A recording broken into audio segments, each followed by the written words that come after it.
देवरिया के बिटिया ने देवरिया के पूरे देश में नाम कर दिया और इस कदर नाम कर दिया जो आज तक कोई नहीं किया था। इतिहास के पन्नों में पहला नाम अपना दर्ज कर ली हैं, जिनका नाम आफरीन खातून है।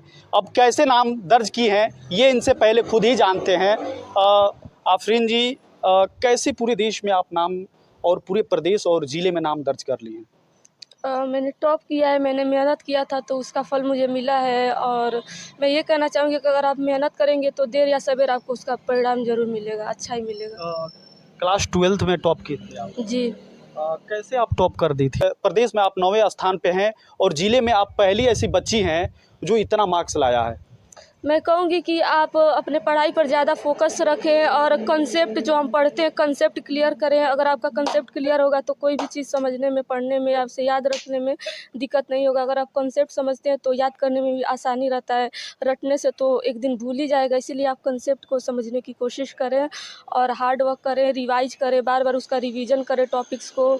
और जो कठिन सवाल आपको लगते हैं उसी को बार बार ध्यान दें और जो फार्मूला है उसको बार बार रिवाइज करें। जी।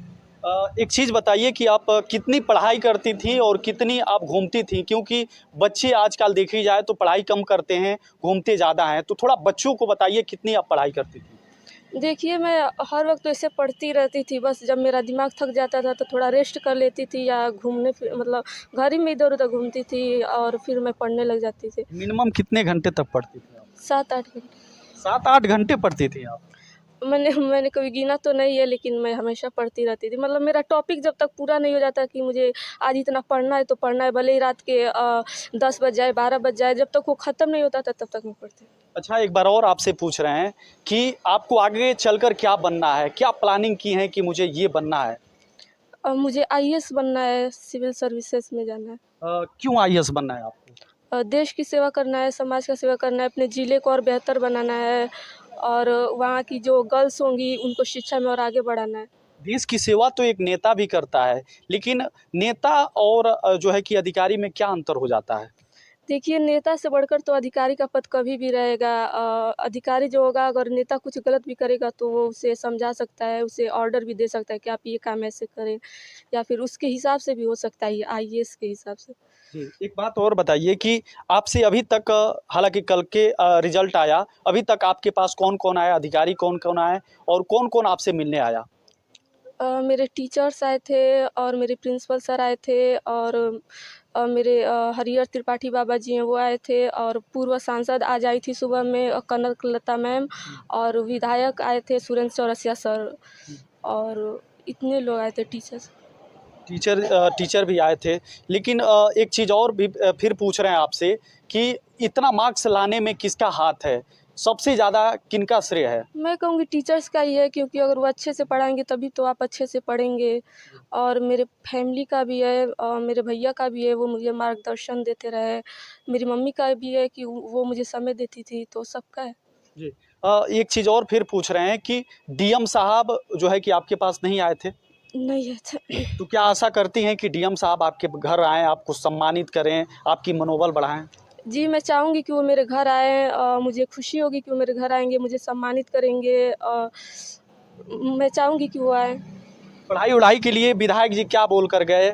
कुछ आश्वासन दिए कि नहीं कि आपको आगे बढ़ने के लिए कुछ पैसे की ज़रूरत पड़ेगी, आपको जहाँ भी पढ़ना होगा, हम पढ़वाने की कोशिश करेंगे, कुछ ऐसा कहे कि नहीं? उन्होंने पूछा कि आपको क्या करना है, तो मैंने बोला ग्रेजुएशन करना है, तो फिर उन्होंने बोला ठीक है। ठीक है। आपको कैसा महसूस हो रहा है चाचा? बहुत अच्छा महसूस हो रहा है, खुशी महसूस हो रही है। हाँ। मेरी बिटिया रानी ने यूपी में 9वां रैंक लाई है और जिला टॉप की है। कभी ऐसा लगा था कि आपकी बिटिया पूरे देश में, पूरे प्रदेश में, पूरे ज़िले में नाम कर? नहीं, ऐसा कभी नहीं लगता था। तो आज बिटिया आपकी बहुत आगे निकल चुकी है। जी, जी। आपके बच्चों से भी आगे निकल हाँ। चुकी है। अच्छा, एक चीज़ और आपसे जानना चाहेंगे, जो लोग कहते हैं कि बच्चे ही हर चीज़ कर सकते हैं, तो आपकी बिटिया तो आज पूरे देश में एक बिटिया होकर पूरे देश में नाम रोशन कर दी। तो आप जो बच्चियों को ताने मारते रहते हैं, उन लोगों के लिए क्या कहेंगे? देखिए लड़के और लड़की में कोई अंतर नहीं होता है, बस गाइडेंस की ज़रूरत होती है। गार्जियन गाइडेंस करे तो लड़का भी टॉप करेगा, लड़की भी टॉप करेगी। बस हम यही कहना चाहेंगे। एक चीज़ और लास्ट जाते जाते ये पूछ ले रहे हैं आपसे, डीएम साहब आपके यहाँ नहीं आए थे, तो क्या आशा करते हैं कि डीएम साहब आपके पास आएँ? मैं आशा ही करता हूँ डीएम साहब हमारे घर आए, हमारे बच्ची को सम्मानित करें और हमारे गांव का सम्मानित करें, गांव के लोग को देखें, मिले जुलें, बस हम यही चाहेंगे। चलिए सर, बहुत बहुत धन्यवाद और आपको एक बार पुनः बधाई और ढेरों सारी शुभकामनाएं, आपका लक्ष्य आपको प्राप्त हो। देखिए, एक डीएम साहब नहीं आए और तमाम नेता, विधायक, तमाम टीचर आए, लेकिन कहीं ना कहीं इस बच्ची का आशा जुड़ा है कि भाई डीएम जब ज़िले का एक सबसे बड़ा होता है अधिकारी डीएम, और जब डीएम साहब नहीं आते हैं तो कहीं ना कहीं एक मनोबल बच्ची का टूट रहा है। और मैं डीएम साहब से रिक्वेस्ट करता हूं, माननीय डीएम साहब, आप आइए इस बच्ची के घर और इस बच्ची को मनोबल बढ़ाइए, कम से कम कुछ भी मत दीजिए, लेकिन आकर इस बच्ची को मनोबल बढ़ाइए और ऐसे बच्चों को प्रोत्साहन कीजिए। देखिए, हम तो यही कहेंगे कि पूरे देश में ऐसे बच्चे आगे बढ़ते रहें, और हम भी बच्चे हैं और तमाम ऐसे हमारे ऐसे बच्चे हैं जो आगे इन बच्ची जैसे आगे बढ़ना चाहिए सबको, और आगे हमारा शुभकामनाएं इस बच्ची को। एक बार फिर पुनः देखिए, टीवी समाचार ऐसे बेबाक रूप से जाना जाता है। टीवी समाचार को देखना है तो यूट्यूब पर जाएँ, तो सोशल साइट पर जाएँ, वहाँ लिखा है @TV समाचार, लिख कर सर्च करें और सब्सक्राइब करें। बेबाक पत्रकारिता का साथ दें, समर्थन दें। तब तक ले लेते आपसे अलविदा। देखते रहिए टीवी समाचार। नमस्कार।